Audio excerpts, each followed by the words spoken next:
What would you do if you had just one meal left for you and your child, your final meal, and a stranger asked for it? Sounds crazy, right? But that's exactly what happened to a poor widow in a town called Zarephath. And what she did next unlocked a miracle. There was a drought, no rain, no crops. People were starving. This widow had just a handful of flour and a little oil, enough to make one last meal for her and her son. That was it.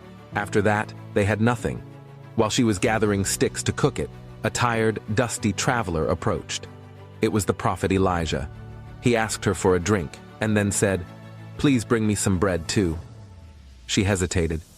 "Sir," she said, "I don't have any bread. Only a little flour and oil.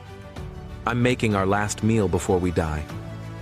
But Elijah said, "Don't be afraid. Make me a small cake first. Then make some for you and your son. God promises, your flour and oil won't run out until rain returns." Now imagine this. She had nothing, but she still gave. And that act of faith, it changed everything.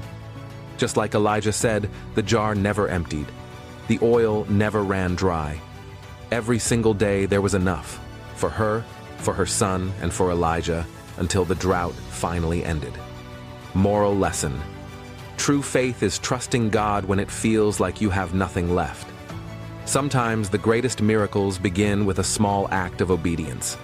When you give God your little, your time, your trust, your resources, He multiplies it beyond what you could imagine. Just like the widow, your faith in hard times can unlock provision, purpose, and divine favor. So the question is, will you be faithful and obedient to God's instructions? Let me know in the comments. For more biblical stories, follow this profile.